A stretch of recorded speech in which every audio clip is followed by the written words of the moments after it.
Hello everyone, welcome back to another episode of Technologyglance.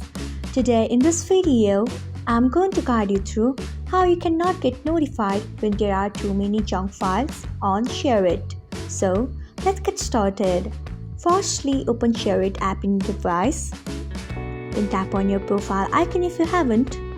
Next tap on settings icon. Then tap on notifications. After that, you can see the option of junk cleanup. Turn off it by tapping on it. So this is how you cannot get notified when there are too many junk files on Shareit.